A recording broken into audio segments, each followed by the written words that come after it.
Salut à toi, enfant du soleil, et bienvenue pour cette vidéo qui va entamer une série d'observations du plateau de Gizeh, encore lui. Donc, en fait, je vais vous commencer à vous présenter quelque chose qui va faire partie d'un dossier que j'espère bien publier. Et là, vraiment, c'est un dossier d'observation, principalement. Je pourrais faire des digressions, mais principalement, il faut retenir les observations factuelles que je vais faire. Quand j'utilise le mot factuel, c'est vraiment factuel. Voilà, c'est pas autre chose. Ok. C'est là-dessus que je vous demanderai principalement de réagir, parce que je vais vous demander de réagir un peu, d'agir, de commenter, de faire vos réflexions. Si vous pensez que je fais fausse route sur certains trucs, si vous pensez que vous iriez voir ça, que je ne suis pas allé voir, ben voilà. N'hésitez pas à faire vos commentaires, vraiment. C'est des vidéos un petit peu éducatives aussi, donc elles ont vocation à être distribuées, partagées et encore une fois commentées, poussées, boostées. Vous savez que maintenant il y a une option boost que vous avez bien découvert sur mon dernier live. Voilà, faites des boosts. C'est peu utilisé et a priori ça a l'air d'être un peu utile. Donc n'hésitez pas à booster ces vidéos. Voilà. Ce qu'on va faire en plusieurs étapes, mais en gros, on va se servir du dossier que j'ai préparé sur mon logiciel de dessin, où principalement je vais vous montrer des plans. Mais là, les deux premières planches, ça va être un petit peu, je vais vous expliquer ce que je vais faire. Je vais vous expliquer mes sources, ça c'est les deux premières planches. Et ensuite, il y aura une micro-présentation par la suite, et on reviendra sur le plan. Aussi, pour préciser certaines choses, c'est la première vidéo, il y en aura au moins trois, je pense. L'objectif, c'est vraiment ce que vous avez à l'écran, c'est observer 10 objets, que sont 12 objets, pardon, que sont ces donc 12 réalisations sur le plateau de Gizeh. Donc on a en fait trois pyramides primaires, hein, en rouge, c'est les trois pyramides Khéops, Képhren, Mykérinos, vous les connaissez bien. Ensuite, trois pyramides primaires. Non, ça c'est ce que je viens de parler. Trois pyramides primaires, c'est celle-ci. Six pyramides secondaires. Donc vous avez trois pyramides satellites ici, dites pyramides des reines. Voilà. Si les grosses, vous les appelez pyramides du roi. Les trois là et les trois pour Mykérinos, vous pouvez, si vous voulez, les appeler pyramides des reines. En gros, c'est comme ça que les égyptologues l'appellent. Voilà, les appellent ces pyramides. Et ensuite, vous avez deux petites pyramides que j'appelle tertiaires parce qu'elles sont beaucoup plus petites. Et là, pour le coup, les égyptologues peuvent parfois parler de pyramides de reine, mais parfois pyramides de culte. Parce qu'elles sont petites, il n'y a pas grand-chose. Il y a juste une petite couloir descendant, une petite chambre, une petite cavité. Elles sont donc ici, au coin sud-est de Khéops. Elle a été découverte il n'y a pas longtemps parce qu'elle est toute détruite. Il reste juste la trace de la base et quelques blocs. Et pareil pour une pyramide qui a priori était alignée dans l'axe nord-sud de Képhren, qui était ici. Voilà. Donc si je zoome, vous allez voir qu'il n'y a plus, grand-chose ici. Mais il y avait aussi une petite pyramide ici. Et donc l'autre, on la voit un peu mieux ici. Voilà, ici, une petite pyramide satellite. C'est pour ça que je distingue bien trois groupes en fait. Trois groupes, voilà. Est-ce que c'est une intention d'avoir trois grosses pyramides, trois groupes de pyramides, trois pyramides dites des reines pour Khéops et pareil pour Mykérinos. La Trinité a l'air bien représentée quand même ici. Et le 12e objet, comme je les appelle, c'est la statue gigantesque qu'on appelle le Sphinx. Voilà, sachant que je considérais principalement l'axe est-ouest de cette statue, et peut-être qu'on considérera la tête de la statue comme on considère par exemple les centres des pyramides. Voilà ce qu'on va observer. Et l'objectif final de ce dossier, dont vous n'aurez qu'une partie aujourd'hui, c'est de répondre en gros à cette question. Une seule question sera posée à la fin de ce dossier. Je précise, ce n'est pas à moi d'y répondre. Pour combien de ces 12 objets peut-on envisager un plan global? Voilà. C'est la réponse finale que j'attendrai de tout un chacun. Alors, pas que vous, spectateurs, vous, euh, comment dire, suiveurs de chercheurs dits alternatifs, mais vraiment au global. Voilà. Comme c'est sérieux, ce que je vais faire, très sérieux, je veux bien l'avis de topographe, géomètre, égyptologue, voilà, tout ça, tout ça. Et je finirai bien par en avoir quelques-uns, quels qu'ils soient ces avis. Mais voilà en gros la question auquel je vais poser, auquel je vais vous inviter à répondre. Et il y aura à la fin de cette présentation la question intermédiaire, mais qui concernera principalement là, et uniquement les trois ouvrages principaux, les trois pyramides primaires. Voilà, le topo est lancé. On en a pour. Là, ça fait 5 minutes. On en a pour quelques minutes. Ça n'est pas très très long non plus. C'est pas une émission d'une heure. Donc, mes sources premières de ce dossier sont celles de Glenn Dash, tout simplement parce que c'est les sources les plus récentes, les plus modernes, même si elles intègrent malgré tout des mesures de piétrie qui datent de à peu près 130 ans. Donc voilà. Ces sources utilisées, il y en a deux en fait, une qui date de 2015, une qui date de 2017. Donc celle qui date de 2015, c'est celle qui s'appelle The Great Pyramid's Footprint, l'empreinte de la Grande Pyramide. Voilà, résultat d'une première, parce qu'il en a fait plusieurs prospections de mesures de Glenn Dash, où vous avez les mesures du mur nord, du côté nord, sud, est, ouest, comment dire, les mesures minimum, moyenne et maxi, qui nous donnent une moyenne pour cette base de pyramide de 230,363 ici. 230,263. Qu'est-ce que ça veut dire tout ça? Vous allez voir, je vais intégrer les notions de tolérance qui sont importantes. C'est qu'en fait, on prend des mesures, mais on n'est pas sûr à 100% de notre mesure. Donc la mesure est proche de la valeur nominale, qui est celle qu'on retrouve dans le tableau ici, les moyennes. Et en gros, cette cote dite nominale, elle est encadrée par un minimum et un maximum. Ça nous donne une tolérance. Donc pour le côté nord, on voit qu'on a une tolérance de plus ou moins 7 cm, voilà, 7,3, plus ou moins 4 cm pour le mur est, plus ou moins 5,5 cm pour le mur sud, et plus ou moins 3 cm pour le mur ouest. Voilà. Je fais remarquer, mais c'est beaucoup moins important parce qu'il y a peu de chances qu'on ait des tels écarts, que si on prend la pire valeur mini et la pire valeur maxi, quels que soient les côtés, on a un écart de 18 cm. Voilà. Ça ne représente pas réellement l'erreur du bâti, mais plus l'erreur maxi de mesure. Voilà. Sachant que c'est impossible qu'on soit dans cet ordre-là, on est plus dans l'ordre qui est résumé ici, 230,363, plus ou moins 5 cm, pour arrondir. Voilà. Même si on a des écarts de 7 cm si on prend le mur nord. Voilà. Je ne vais pas trop rentrer dans le détail technique, mais pour certains, ça peut être important. Deuxième partie de cette source, c'est le plan global, parce que là, on était juste sur la pyramide de Khéops, avec les mesures les plus précises. On n'aura pas plus précis que ça. Là, on a le plan global, avec comme point de référence, vous voyez ici, le centre de Khéops. OK. Et ensuite, on a les autres points des deux autres pyramides qui, on va le voir, sont moins précis. Ce que je vais faire, c'est quand même me réduire un peu pour que vous ayez plus clair. Vous y voyez plus clair. Ah, OK. Alors, la vidéo est faite en une fois. Vous m'excuserez les ratés, les petits, ceci, cela. C'est un peu comme un live, sauf que ce sera pas un live, mais ce ne sera pas monté. Donc voilà, ça c'est la deuxième étude de Glenn Dash qui concerne l'implantation des trois pyramides, 2017, où sont précisément les trois pyramides de Gizeh. Alors précisément dans quel ordre d'idées Eh bien là, j'ai traduit une partie du texte en français qui va vous éclairer là-dessus. Malgré plus d'un siècle d'études intensives, les cartes du plateau de Gizeh présentent une précision inférieure, présentant une précision inférieure au mètre, demeure rare. Dans cet article, j'ai utilisé les données du relevé effectué par Pietri, parce que Pietri est reconnu par tout le monde comme étant celui qui, à son époque et pendant assez longtemps, avait les mesures les plus sérieuses et les plus fidèles. Voilà, c'est des mesures qui datent de 1880. 1880-1881, il a fait son rapport publié son rapport en 1883. Ça date.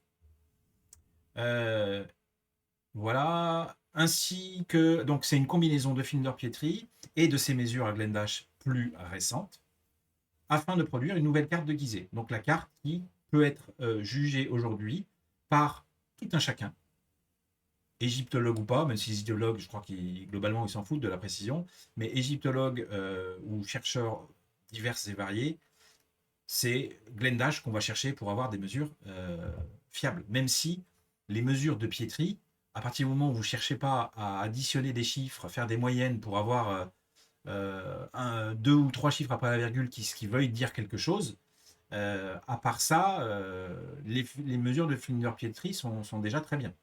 Mais si vous voulez les plus récentes, enfin bref, je ne vais pas réinsister sur des débats qui ont déjà eu lieu sur cette chaîne. Cette carte, c'est ça le plus important, présente une précision estimée à meilleur qu'un mètre pour les pyramides de Képhren et de Mykérinos et à meilleur que 10 cm pour la grande pyramide. Voilà. Alors je tiens à préciser que moi, dans mes précédentes investigations, et j'ai pu vous montrer des plans avec justement les bornes qui représentent au coin des pyramides la tolérance, j'avais pris par rapport à ce texte, et ça peut être interprété comme ça, j'avais pris plus ou moins 1 mètre et plus ou moins 10 cm.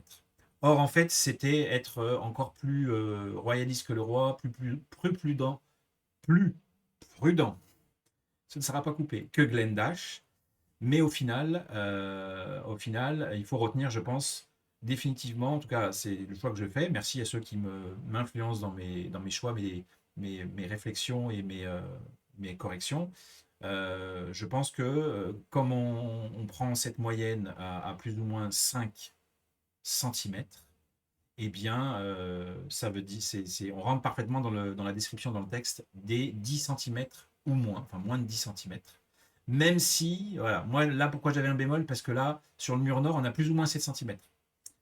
Donc, en tout cas, il faut bien considérer une chose, c'est qu'il y a beaucoup plus de chances, imaginez la courbe de Gauss, il y a beaucoup plus de chances que les mesures réelles se trouvent proches de la moyenne qu'elles se trouvent proches des écarts qui vont jusqu'à 18 centimètres. Voilà. Voilà. En gros, vous avez, on va dire, toujours courbe de Gauss en tête, vous avez 90% de chances voire 96% de chances que on soit vraiment dans les 230,363 plus ou moins 5 centimètres. Et donc, par extension, pour les deux autres pyramides, on part sur du plus ou moins 50 centimètres au lieu des plus ou moins 1 mètre. Donc, on resserre la tolérance. Ça n'a pas changé grand-chose du tout, mais voilà, c'est important de le savoir si on veut être rigoureux. Voilà, vos remarques sont les bienvenues. Toujours, vos remarques sont les bienvenues, les corrections sont les bienvenues. Il n'y a aucun problème avec ça. Je répondrai et je corrigerai si j'ai des trucs à corriger. Voilà. Bien évidemment, il faut me convaincre, mais en principe, sur des trucs logiques, raisonnables, je sais être convaincu. Voilà. Je tiens à préciser une dernière chose, une dernière formule, on va dire, avant de passer à la suite. C'est que faut bien que vous preniez en considération, c'est votre problème. Si vous voulez idéaliser les bâtisseurs et dire qu'ils ont fait quelque chose de parfait, c'est votre choix. Mais dans tous les cas, avec quels que soient nos outils de mesure, même si le vaisseau Star Trek il venait scanner le machin, il y a une tolérance. Donc en fait, la réalité, quelque part, j'avais envie de dire, la réalité n'est pas reproductible. C'est pas ça que je voulais dire. La réalité n'est pas approchable en tant que telle. Donc les mesures réelles de cette pyramide, pour peu que ça ait une importance de la mesurer au micron près, eh ben on le saura jamais. Il y aura toujours une incertitude de mesure, comme il y a une incertitude sur tellement de choses sur Terre et dans l'univers, mais il faut en tenir compte. Voilà. C'est votre choix personnel et votre croyance personnelle que de se dire que les bâtisseurs auraient fait auraient voulu des mesures précises et que ces mesures précises, vous pourriez les retrouver pour en faire des calculs alambiqués. Voilà, c'est interdit à personne, mais on n'est pas dans la raison, on n'est pas dans la logique. C'était la petite réflexion. Arrêtons d'idéaliser ces bâtisseurs. Il n'y a pas besoin, ils sont déjà assez foufous comme ça. Les mecs qui ont fait ces pyramides. Bref. Maintenant, alors, le reste va pouvoir dérouler un peu plus vite. C'est de la mesure. J'ai deux plans à droite et à gauche de ces implantations de pyramides. À gauche, vous avez toutes les mesures entre les pyramides, horizontales, verticales, entre les côtés des pyramides. Voilà. Vous retrouvez, alors tout est arrondi au centimètre, au millimètre, vous avez vu, ça n'a pas de sens. Tout est arrondi au centimètre. Donc on retrouve les mesures de Glendash pour les pyramides. Vous avez par exemple la face nord, la 230,33 plus ou moins 7 cm. Et ensuite, vous avez pour les deux autres pyramides Bah là, par exemple, Kefren, le mur ouest, il fait 215,3 plus ou moins 0,5. On voit que là, il n'y a pas de mesure il n'y a pas de mesure précise au centimètre, hein. On est à la dizaine de centimètres. On voit déjà on perd de la précision de mesure parce qu'on est toujours un peu en partie sur les mesures de piétrie. Donc voilà, 215,3 plus ou moins 0,5. Je crois qu'il y a un seul côté, même pas. On a tous les côtés qui sont à 215,3 plus ou moins 0,5. Pareil pour la pyramide de Mykérinos. On a quelques valeurs qui varient. Là, on a 105,4 plus ou moins 5. Mais ici, au sud et à l'ouest, on a 105,6 plus ou moins 0,5. Ok, donc on retrouve les mesures qu'on a vues tout à l'heure.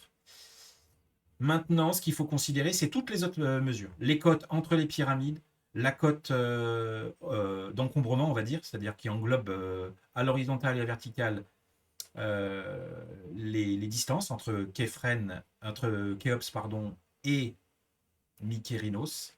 Tout ça, j'ai mis des cotes, j'ai mis des tolérances, pardon. J'ai mis des tolérances qui sont déduites du reste. À partir du moment où on est... En fait, plus on s'éloigne de Khéops, moins on est précis.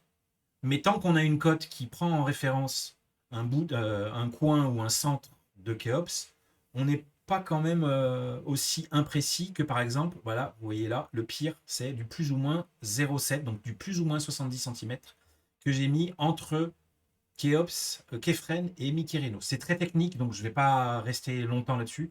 C'est juste pour vous donner une idée. Voilà, c'est globalement pareil. Si vous avez des corrections, des précisions à me faire, vous pouvez. Mais en gros, puisqu'on est sur du plus ou moins 0,5 ici, au global, on peut considérer qu'on est sur du plus ou moins 0,6. Il y en a qui peuvent discuter, me dire non, c'est plus ou moins 0,5 ou non, c'est plus ou moins 1, par exemple. Mais on reste dans cet ordre d'idée-là, on peut pas être bien plus précis ou moins précis en tolérance. Voilà, c'est pour que vous preniez bien conscience des écarts qu'il peut y avoir sur la longueur, par exemple. On a à peu près 908 mètres, plus ou moins 60 cm. C'est un ordre d'idée. On a plus de chances de se retrouver proche de la valeur nominale là, mais on peut naviguer entre deux bornes. Un peu moins de... En gros, une borne qui va de 807,3 à 808,5. Voilà, c'est pas négligeable, mais c'est pas non plus à l'échelle d'un kilomètre ou plus. C'est pas, c'est pas bien méchant. C'est déjà énorme hein, comme plan et comme précision. Sur le deuxième plan ici, alors on distingue peut-être un peu mieux les pyramides, même s'il n'y a pas les. Si, il y a là aussi les diagonales. Là, c'est toutes les mesures qui sont prises entre les centres des pyramides. Et j'ai rajouté. Bah, c'est tout entre les centres des pyramides. Pareil, les valeurs maxi, là, entre Khéops et Mykérinos, les anthrax avec Képhren au centre. Et j'ai rajouté quand même, parce que ça pourrait être significatif, j'ai rajouté les distances mini qu'on a entre chacune des pyramides. Donc là, voilà, on a 172,2 mètres et ici, on a à peu près 239 mètres. Voilà. Toutes ces cotes étant posées, donc vous voyez que voilà, toutes les cotes ne sont pas répertoriées. J'ai pas mis la distance, vous voyez, entre ici, là et ici, là, à l'horizontale, à la verticale. J'aurais pu rajouter plus de cotes, hein. Mais l'objectif, c'est d'observer un petit peu si on peut détecter quelque chose. C'est pas spécialement de chercher à tout prix un truc qui serait plus significatif en additionnant des cotes les unes avec les autres. Donc là, ça me paraît, dans un premier temps, d'aller voir ces cotes-là, ça me paraît pas mal. Voilà. Le seul constat qu'on peut faire à l'heure actuelle, donc on est en mètres, je précise, je suis en mètres, pourquoi? Parce que c'est les données brutes. À partir du moment où vous voulez, de la même façon que quand vous allez dans le dossier de Glendash, vous vous rendez compte qu'il y a une micro-correction, une micro-tolérance sur la conversion des mesures de piétrie.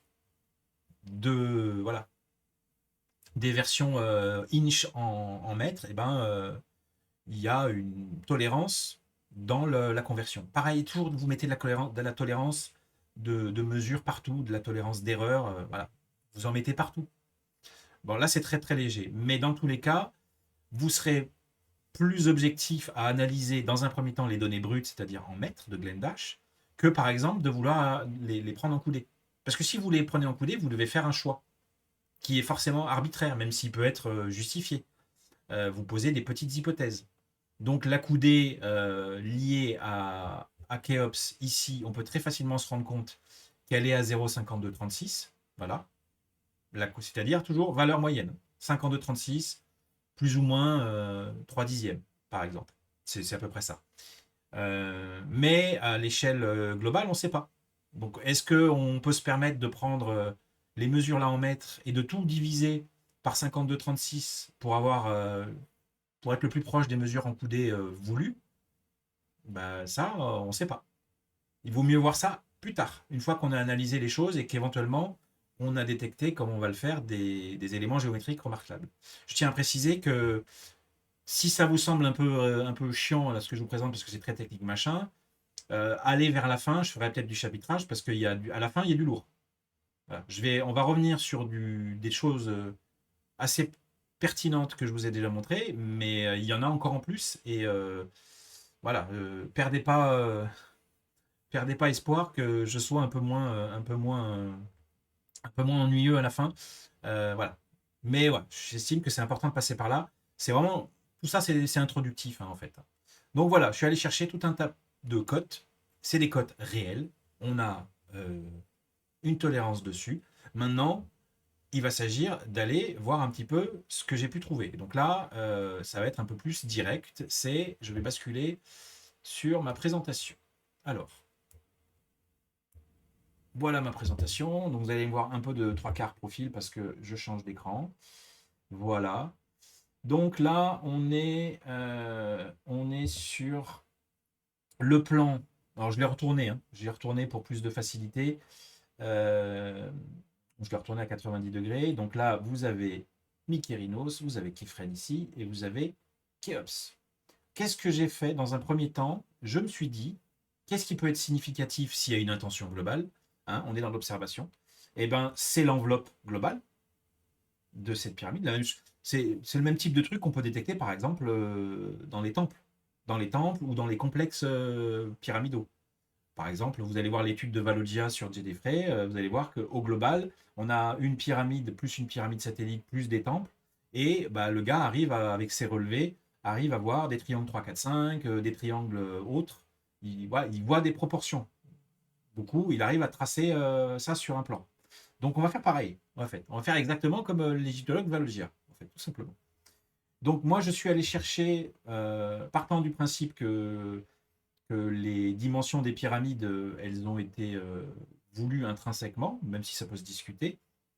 Je me suis dit, on va aller voir quelles mesures, quels, donc du coup, rectangles, hein, vous voyez qu'on peut aller voir plein de petits rectangles, d'anthrax, on va dire ça comme ça, quelles mesures pourraient être significatives. Et donc, je suis allé chercher en priorité le grand rectangle qui intègre tout et les quatre petits que vous avez là, qui sont tout simplement des rectangles qui s'expriment en valeur indépendante des dimensions des pyramides. Voilà, pour vous poser ma logique. Voilà, c'est un choix, mais il est argumenté comme ça. Des dimensions nouvelles, quelque part, pour ces rectangles. Donc, on va repartir sur, et vous avez les réponses déjà à l'écran, hein, pour vous dire qu'on va aller plus vite là sur la présentation. On a une enveloppe globale qui est de 908 mètres par 741 mètres,4, d'accord. Et on se rend compte d'une chose, c'est qu'on a une proportion, somme toute banale, anodine, potentiellement involontaire, qui est de 49 sur 40. Voilà. En gros, vous êtes très proche du ratio 49 sur 40 si vous regardez combien font 908 mètres sur 741 mètres. Le truc que j'ai hésité à faire remarquer, parce que c'est pas forcément évident à voir, mais via notamment les travaux de John Legon, on est potentiellement censé le savoir, c'est que, bizarrement, quand vous divisez ces 908 mètres par ces 741, ou même vous divisez 49 par 40, c'est à peu près la même chose, vous êtes assez proche, c'est étonnant, vous êtes assez proche de racine de 3 sur racine de 2. Donc moi, mon idée, comme ça, première, normalement, c'est de dire je vous en parle pas parce qu'on n'est pas censé observer, parce que ça fait 1,2245, je sais plus, c'est un chiffre, même un matheux, c'est pas gagné, qui connaissent racine de 3 sur racine de 2, donc C'est pas forcément détectable par l'observation simple. Mais voilà, je l'ai en tête, je connais, c'est vrai, ça se vérifie, c'est vrai. Donc, je le mets entre parenthèses. Voilà. Je mets entre parenthèses et j'en parlerai un petit peu dans des digressions, les digressions de fin de présentation. C'est-à-dire dans 10-15 minutes, on va dire, ou 10 minutes. Dans pas longtemps. Tenez bon. Tenez bon, ça vaut le coup, je pense. Donc voilà, on a un premier ratio 49 sur 40. Bizarrement, entre parenthèses, racine de 3 sur racine de 2. Pour le reste, en fait, on a plusieurs cotes, hein, vu qu'on a, en gros, on a 9 points mesurables par pyramide. Les côtés, on verra après, on a les centres éventuellement, les centres des côtés et les centres des pyramides en elles-mêmes. Donc ça fait 9 points potentiels pour des mesures. C'est déjà pas mal. Et donc, ça fait plusieurs cotes à chaque fois. Donc, j'en ai mis au moins deux. Par exemple, ce long côté-là, il fait 224,9 mètres ici. Par contre, si vous prenez une autre de ces cotes, qui peut être par exemple entre le coin ici et le coin ici, alors que celle-ci, elle peut être entre le coin ici et le coin ici, plusieurs possibilités en fait. Vous avez là 225,8, donc à peu près la même chose. Donc je suis allé voir des deux côtés les proportions de cette longueur par cette longueur. Ok. Et donc, je trouve que on a le ratio 12 septièmes. Tout simplement. 12 septièmes de part et d'autre. Je ne l'ai pas mis entre parenthèses parce qu'on s'en éloigne quand même. Bizarrement, on n'est pas très très loin de racine carrée de 3. Donc ça, c'est bizarre qu'on le retrouve parce que c'est deux cotes qui sont indépendantes de la grande longueur en fait. Donc c'est bizarre qu'on retrouve ce 12 septième qui est une approximation grossière de racine de 3. Et dans l'autre sens, on a le rapport 7 cinquièmes. Mais là, pour le coup, j'ai mis entre parenthèses 1 et racine de 2 parce que on peut éventuellement se dire que ça fonctionne aussi avec la tolérance d'erreur que vous avez là sur la cote de plus ou moins 0,7. En jouant avec la tolérance, eh ben, on peut se dire que le racine de 2 fonctionne aussi. Donc, je l'ai rajouté. Voilà. Par contre, voilà, pour le 12 septième, ça ne marche pas. Racine de 3, vous pouvez tordre comme vous voulez. Vous n'êtes pas sur racine de 3. Voilà pour les premières petites réflexions qu'on peut se faire. J'ai résumé en bas, en haut à droite là, le truc qui est un peu bizarre, entre guillemets. Est-ce que c'est significatif? J'en sais rien, j'observe. C'est que le 7 ressort beaucoup. Même le 49, voilà, peut s'exprimer 7 fois 7. Ensuite, vous avez le rapport 7 cinquième, où on retrouve le 7, et le rapport 12 septième, où on retrouve le 7. Donc, on retrouve 3 fois le 7 dans ces trois proportions différentes. Donc, voilà, c'est un peu étonnant de retrouver comme ça, mais on observe juste, on n'interprète pas. Voilà pour les premières réflexions. Pareil, si vous avez des commentaires, moi j'ai déjà un commentaire à me faire moi-même. Je ne sais même pas si j'ai vérifié, parce que là j'ai vérifié les proportions de cette longueur par cette longueur, qu'on peut juste, histoire de vous montrer, je fais en quelque sorte un peu sans filet hein, cette présentation, c'est qu'on va revenir ici et on va faire ces 200, on va arrondir à 225, on est dans la tolérance, divisé par 131,6. Voilà, on a 1,7. Donc vous faites au carré, ça fait 2,92, on est quand même loin de racine de 3. Par contre, on est très proche de 12 septièmes. Je refais ma racine, je multiplie par 7.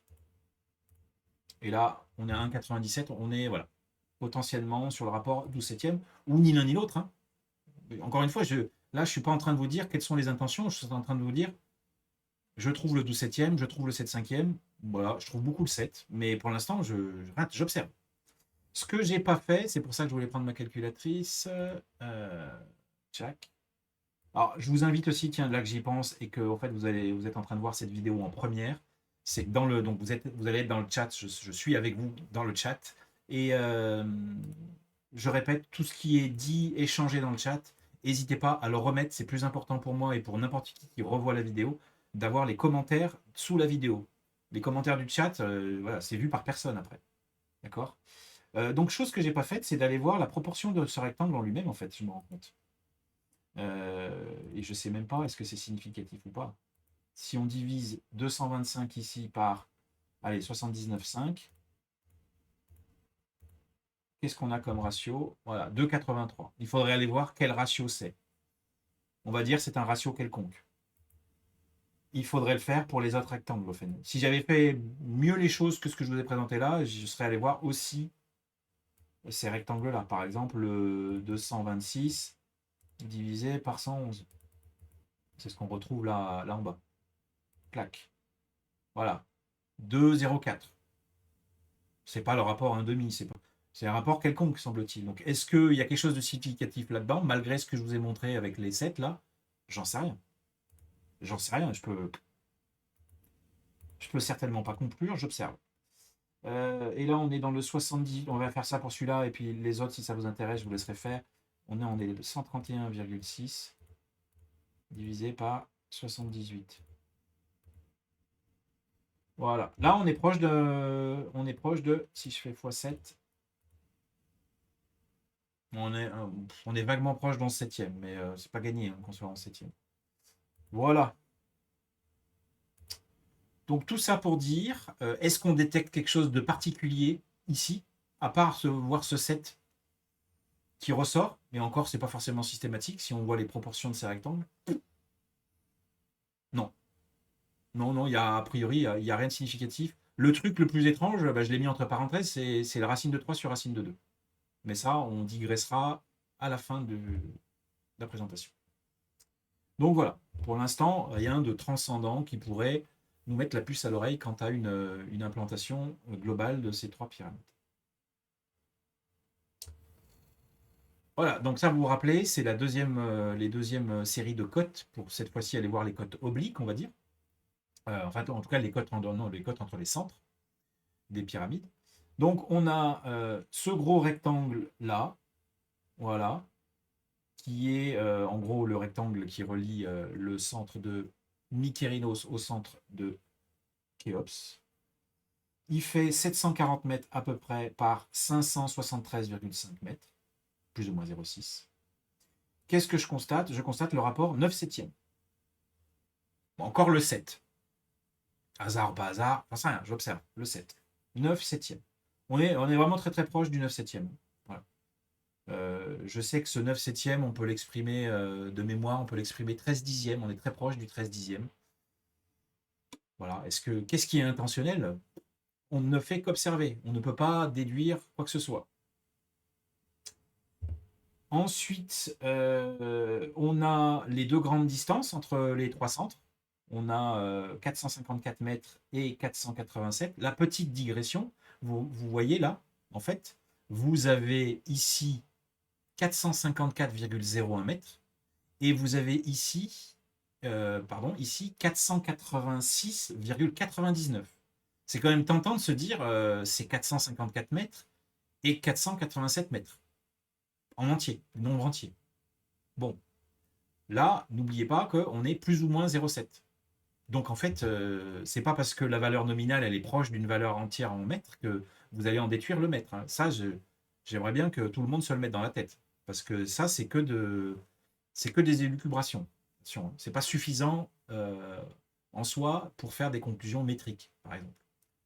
Voilà. Sachant que je fais aucune conclusion sur les unités de mesure choisies, pas choisies. Là, j'observe encore une fois l'unité métrique, c'est l'unité utilisée par le mec qui a fait les mesures les plus précises. Donc, on observe en mètres. Voilà, donc ce rapport est très proche d'un rapport 15 sur 14. Est-ce que c'est volontaire ou pas? Ben, on n'en sait rien. Je remarque que 14, on retrouve là, encore le 7, hein, 2 fois 7, 14. Est-ce que c'est remarquable? Est-ce que c'est. J'en sais rien en fait. J'en sais rien. Ensuite, bah, vite fait, les rapports horizontaux entre les trois points, c'est 12 onzièmes globalement. Volontaire ou pas, on n'en sait rien. Là, ça commence à devenir un peu plus intéressant. Là, à la verticale, la distance entre ces trois points, c'est 334 mètres divisé par 239,5. On tombe sur 7 cinquièmes. On tombe sur 7 cinquièmes. Si j'ai pas mis entre parenthèses, c'est que même avec la tolérance dans la mesure, on ne peut pas dire que c'est racine carrée de 2. C'est 7 cinquièmes. Est-ce que c'est volontaire ou pas? J'en sais rien, mais ça fait la deuxième fois qu'on a un 7 cinquièmes. Et en plus de ça, vous prenez le presque 239 ici par 172,2 ici, c'est-à-dire le ratio entre les deux distances mini entre ces trois pyramides, vous avez le rapport 7 cinquièmes. Encore une fois. Donc, conclusion, on observe 9 septièmes, 15 quarts, 15 quatorzièmes, pardon, 12 onzièmes et 2 fois 7 cinquièmes, encore. Sur des trucs qui sont plutôt significatifs. Donc ça fait 3 fois qu'on repère le 7 cinquième. Normalement, là, c'est un petit warning. Je vais essayer de... Alors, attendez. Un petit warning sur... Ah bah je croyais que j'allais pouvoir vous... Ah bah non, j'ai pas mon... Que comme ça, je vais pouvoir le faire. Attends, je peux pas. Bon, bah ça marche plus. Mon stylet marche plus, c'est pas grave. J'allais entourer les 7 cinquièmes. Les 7 cinquièmes, ça commence à être redondant, hein. Ça fait 3 fois. Ça commence à faire un peu beaucoup. Il faut être... faut commencer à se dire, est-ce que le 7 cinquième n'est pas une proportion pilote de l'implantation de ces trois pyramides? On peut commencer à se poser la question. Sans pouvoir trancher, on peut légitimement commencer à se poser la question. Pareil, hein, vos avis dans les commentaires, ça commence à faire beaucoup. Hein. 2 fois 7 cinquième. Ensuite, ah bah tiens, ensuite, je suis allé chercher, alors là, je vous l'accorde, vous commencez à voir apparaître une grille derrière. Une grille, c'est toutes les... En gros, cette grille, elle passe par les côtés des pyramides et les centres. Et vous avez une grille globale, en gros, qui est une grille irrégulière de 8 par 8. D'accord? Donc, on est d'accord que là, j'aurais pu aller chercher moult rectangles dans ce truc-là. On peut aller en chercher plein. Hein. Et peut-être aller chercher, je sais pas moi, le nombre d'or, ce que vous voulez. On peut aller plein de fois. Moi, ce que j'ai voulu faire, vraiment en toute objectivité, parce que je vous l'ai jamais montré, hein, ces rectangles, je ne les connaissais pas. Donc vraiment, objectivement, je me suis dit, je vais essayer d'aller chercher des trucs remarquables. Voilà. Et pour moi, pouvait être remarquable ce grand rectangle rouge, voilà, en gros, qui est le plus grand rectangle que vous pouvez faire. Bah, après, il y a celui-ci à gauche, là. Il y a celui-ci à gauche, vous aurez pu aller le faire. Voilà. Est-ce qu'on a quelque chose de significatif ou pas? C'est pas sûr. J'aurais pu aller chercher celui-là. Ok. Je suis allé chercher celui-là et il fait tchac tchac. Ah ben, j'ai pas la cote là, mais il faut additionner 53,2, 54, 52,4 plus 511,1. Vous divisez par 362 et vous allez trouver. Alors là, pour le coup, si j'ai mis le 7 cinquième entre parenthèses, vous allez trouver quelque chose qui est très proche de racine de 2. Et le 7 cinquième peut fonctionner, mais le racine de 2 fonctionne mieux. Le truc qui est intéressant, la première remarque que je vais faire, c'est que ce rectangle-là, le côté que vous avez là, en fait, j'aimerais bien pouvoir... C'est quand même dingue que je puisse plus utiliser mon stylet, là. Est-ce que... Ouais, je peux pas utiliser mon stylet. C'est quand même... Alors, attendez, bougez pas, on va essayer de faire quelque chose. Le stylet, je peux pas, mais la souris, je peux. Donc, en gros, cette cote-là, elle est prise sur le côté de Mykérinos ici. D'accord? J'ai mal fait. Voilà, si j'avais fait à la main, ça aurait été mieux. Donc on est lié à cette cote-là. Là. Et cette cote-là, elle fait 105,6 dans les mesures de Glendash, sauf que la pyramide de Mykérinos, elle n'est pas finie. Elle est finie qu'au niveau de l'entrée. Et donc, la cote qui donne le ratio racine de 2, là, pour ce rectangle-là, si vous prenez la cote ajustée à la pyramide, si elle avait été finie d'être lissée, et bien là, vous inversez la donne. C'est-à-dire que vous retombez sur le ratio 7 cinquième qui est pertinent et le ratio racine de 2 sur 1 qui l'est moins. Voilà. C'est quand même intéressant de se rendre compte que voilà, si on corrige ce lissage qui n'est pas fini, on retrouve les 7 cinquièmes qu'on avait retrouvés avant. Donc, c'est toujours intéressant pour notre 7 cinquième. Et ensuite, ce petit rectangle, enfin plutôt ce grand rectangle jaune, pareil. Alors celui-là, il est peut-être plus significatif que l'autre.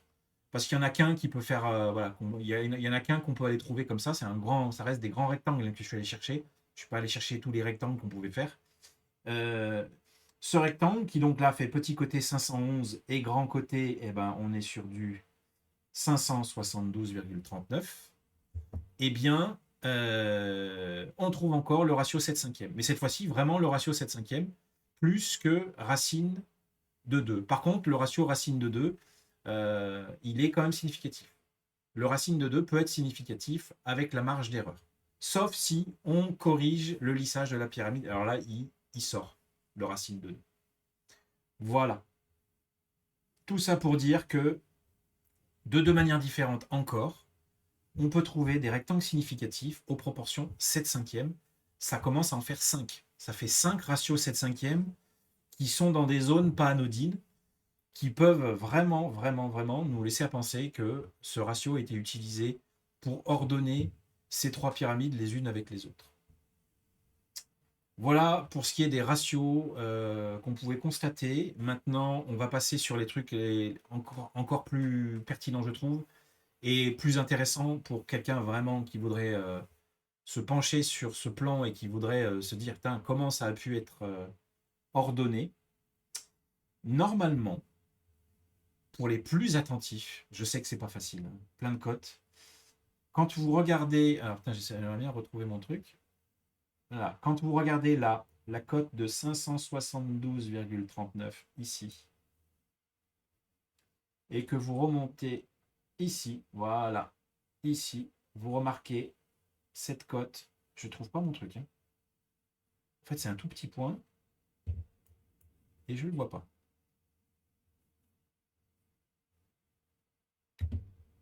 Voilà, ici, cette cote-là. Cette cote-là, elle fait 573,5. Et après, on a 572. Donc là, on est quelque chose quand même d'étonnant. On a une quasi-égalité. Et c'est du coup ça qu'on va voir. Et ça, vous connaissez déjà, je vous l'ai déjà montré. Voilà. On va aller voir dans le plan. Donc là, en gros, vous avez une grille. Hein, vous avez une grille que je vous ai montré avant. La grille, comme je vous l'ai dit, de 8 par 8 qui passe par les côtés et les centres des pyramides. Et vous avez ce carré que vous avez déjà dû découvrir dans mes vidéos précédentes. Voilà, on l'a découvert presque en direct. Enfin, je sais que on avait constaté aussi, par exemple, que la diagonale, clac, la diagonale, là, je vais mal le faire, bien évidemment, à la main, mais elle passe par le centre de Kefren, cette diagonale. Oups. Bref, ok. Donc, on va aller voir plus en détail avec les cotes et les tolérances. On va aller voir ce qu'il en est vraiment de ce carré. Et vous allez me dire, peut-être définitivement pas, si vous estimez que ce carré, il est parfait ou pas. Parfait.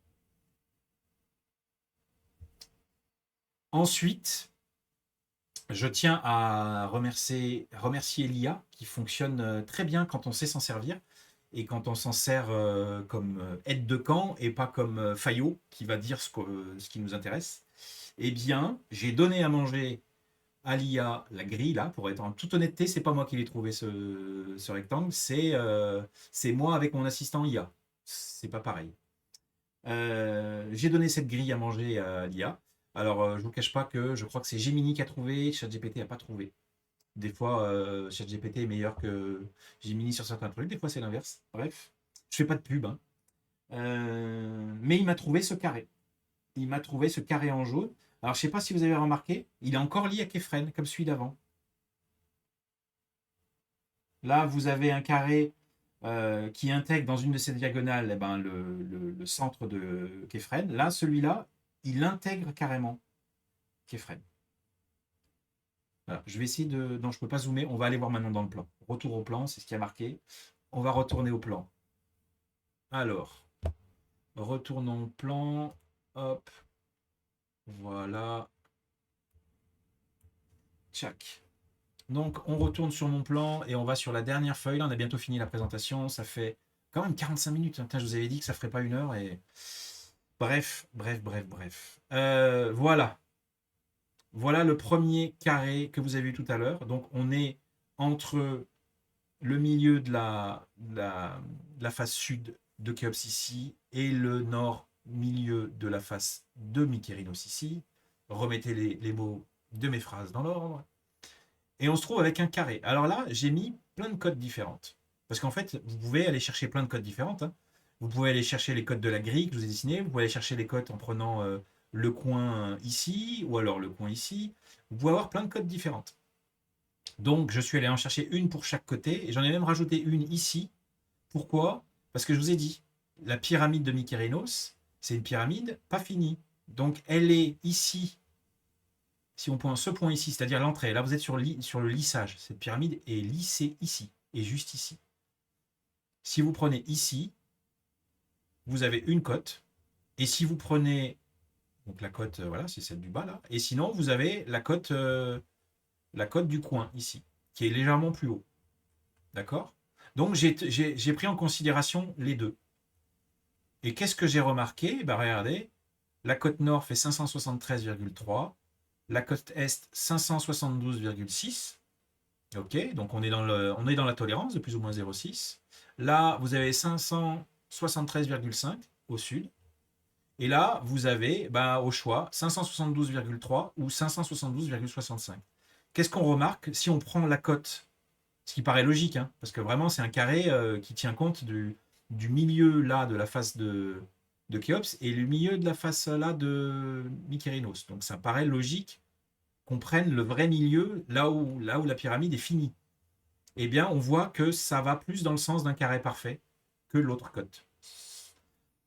Sachant que ça ne change rien, si malgré tout vous choisissez de prendre cette cote-là, en prenant le pire cas, on va dire, ça changera à peine ça. Ça changera quoi? Ça changera à peine la tolérance ici, de plus ou moins 5 cm à peu près, que on a un carré qui fait 573,01 mètres, plus ou moins 42 cm. Vous comparez ce plus ou moins 42 avec le plus ou moins 6, on est dans la tolérance. Donc on peut considérer que ce carré est presque parfait, voire parfait. Presque parfait, attention. À 40 cm près sur 573, ce carré est magnifique. Je vous l'ai déjà présenté, là maintenant il est coté, référencé. Voilà, à vous de me dire, qui que vous soyez, est-ce que ça peut pas être une intention?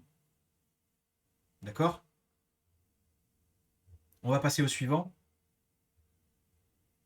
C'est le même ordre d'idée. Le suivant, j'ai pris 4 cotes.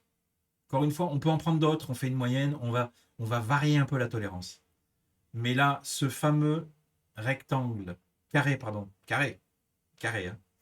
hein, qui englobe le coin nord-ouest, nord-est, putain, de la pyramide de Képhren, eh bien, il fait tantôt 440,85, tantôt 441,1, 441,51 ici, et ici 441,75. Bilan des comptes, on a une valeur moyenne de ce carré qui est de 441,3, plus ou moins 45 cm. Donc c'est le même ordre d'idée de l'autre. On est aussi dans la tolérance de la mesure. Donc on rentrerait même dans la tolérance si on voulait la resserrer comme l'a fait Glenn Dash uniquement pour la pyramide de Képhren par exemple. Donc dans tous les cas, ces tolérances, vous pouvez même les resserrer, on est bon. On est dans des carrés, deux carrés quasi parfaits à 45 cm près sur plus de 400 mètres de longueur. Voilà ce qu'on a concrètement, factuellement, ici, c'est indéniable. Personne ne peut le nier. Personne ne peut venir me dire t'as pas les bonnes sources, tu as tordu les trucs. Impossible. C'est impossible. On est obligé, vous êtes obligé de valider qu'il y a bien ces deux carrés. Le seul truc, et je pense vraiment que c'est par mauvaise foi que vous pouvez dire, c'est que c'est impossible que ce soit intentionnel. Qu'on me dise que j'y crois pas, c'est une chose. Qu'on me dise ça peut pas être intentionnel, c'est impossible. Une fois que j'aurai fait mon dossier, j'espère vraiment qu'il y aura plus d'un égyptologue qui va pouvoir me donner ses réponses, que je prendrai telles quelles. Mais pour me dire que c'est impossible que ce soit intentionnel, faut faut se lever tôt et de mauvaise foi. Bref, voilà, c'est fini pour ce plan. On va conclure sur la présentation, retour à la présa. Et on va vraiment finir là. Donc, voilà ces deux carrés, imbriqués l'un dans l'autre. Ça mériterait tellement d'autres commentaires, mais vous allez peut-être les faire de vous-même. Si, quand même, deux commentaires.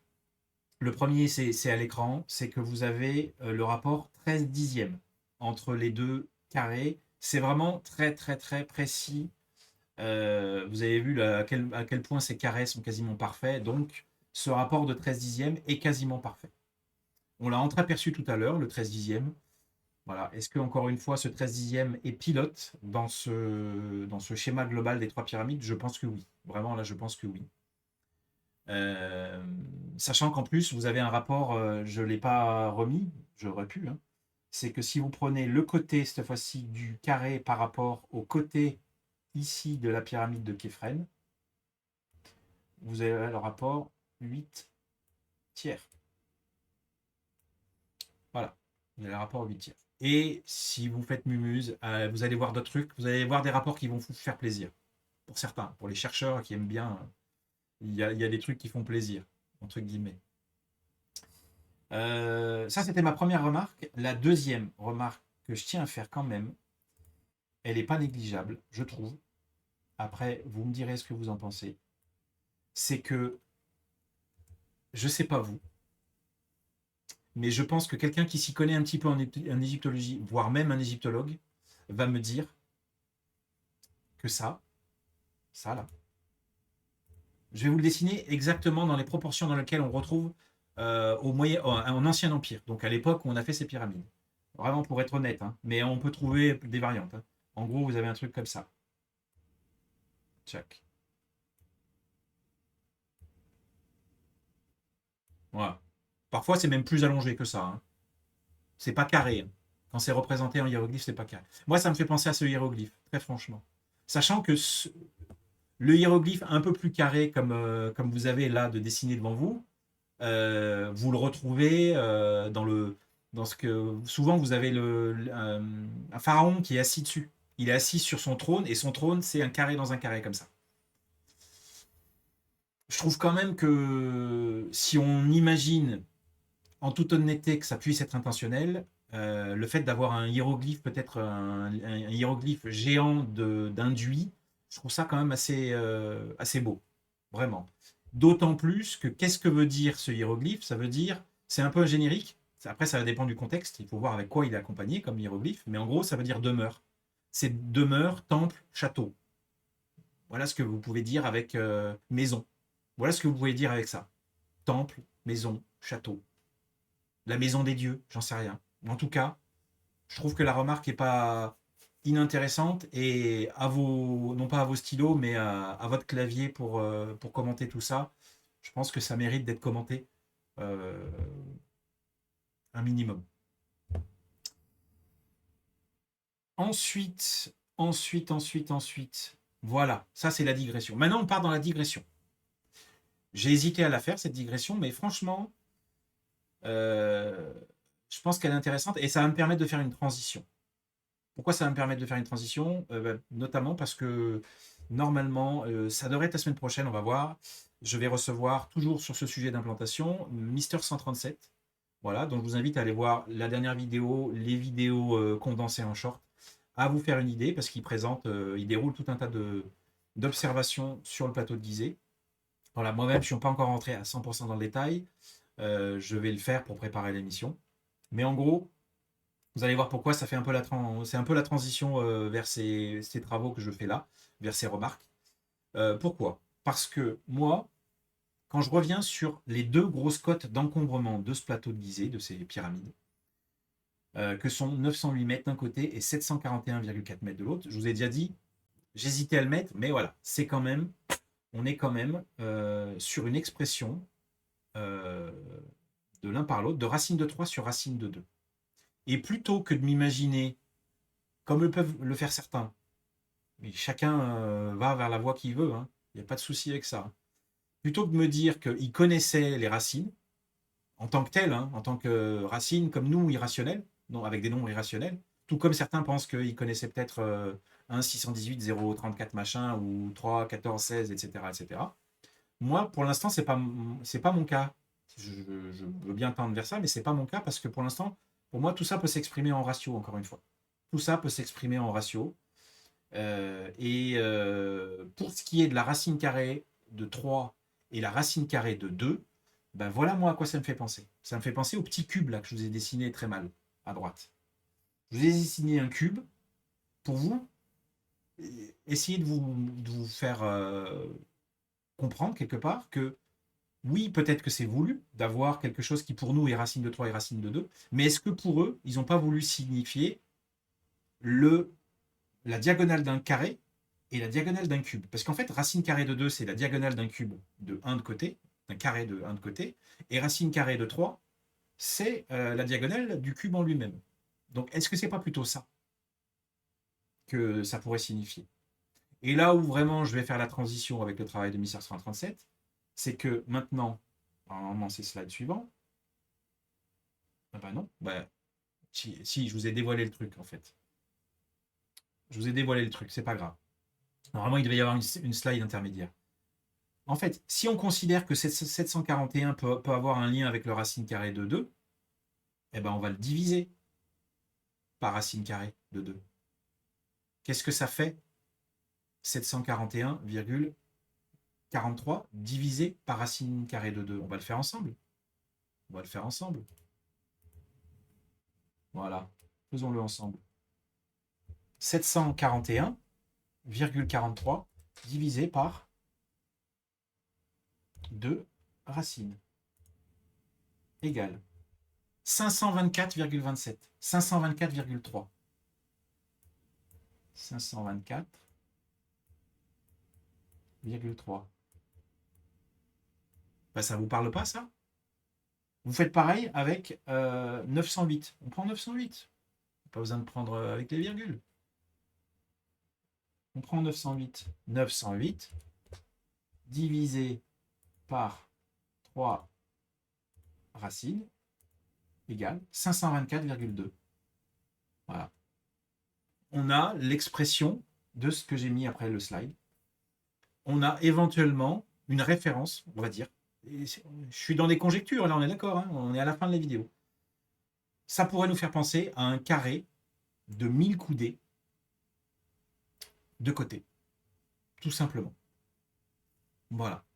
Voilà pour la digression finale qui permettra de faire, parce que vous faites, c'est un peu comme ça que je vais finir. Tiens, je vais finir comme ça, et après, non, je crois qu'il y a un dernier slide, mais en gros, ça fait une très bonne transition avec le travail de 1737 parce que vous faites rouler ce cube sur le plateau de Gizeh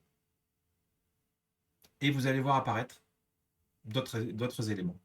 Voilà. Ces éléments-là, c'est des éléments pour l'inconnu. Moi, je ne suis pas là-dessus, mais 1737 est dessus. Vous allez pouvoir, vous pouvez déjà aller voir un petit peu ce qu'il en fait. Voilà. En gros, quelque part, ce qui fait de ce cube que vous jetez sur le plateau de Gizeh, qu'est-ce que ça fait? Voilà, c'est une image, c'est de la digression, mais voilà. Moi, c'était pour vous dire, plutôt que de considérer qu'il connaissait racine de 3, racine de 2 en tant que tel, est-ce que c'est pas tout simplement euh, une expression de ce que vous avez à l'écran là, les diagonales d'un carré et d'un cube?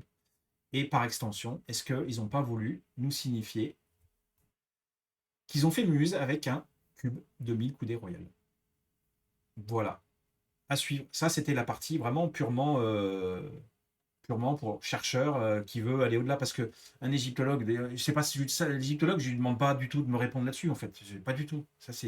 J'ai un public qui est à 60% pense que c'est les Égyptiens qui ont fait les pyramides, à 40% non. Donc en fait, voilà, je m'adresse à mes deux publics, quelque part. Je m'adresse à la richesse de mon public.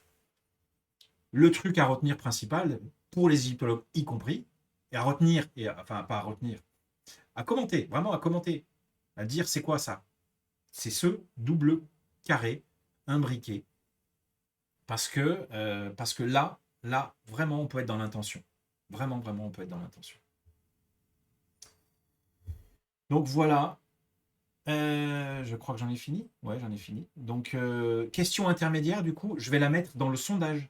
Je vais mettre un sondage dans les onglets post, où vous pourrez déjà répondre. Il y aura cette image, vous pourrez répondre à la question.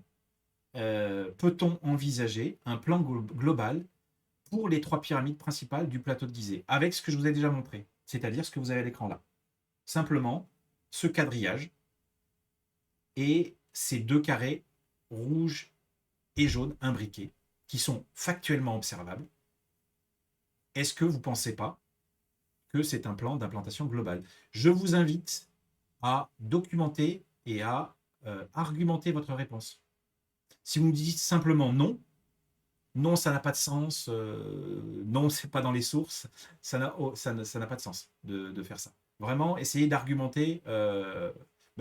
Comme d'habitude, c'est surtout le non qui m'intéresse à être argumenté, c'est surtout voilà, l'inverse de ce que je pense, c'est ça qui m'intéresse qu'il soit argumenté. Voilà, voilà, on est sur 1h01 d'émission. J'espère que vous aurez retenu l'essentiel, vous l'avez à l'écran, et n'hésitez pas, les commentaires et l'onglet post à répondre au petit sondage.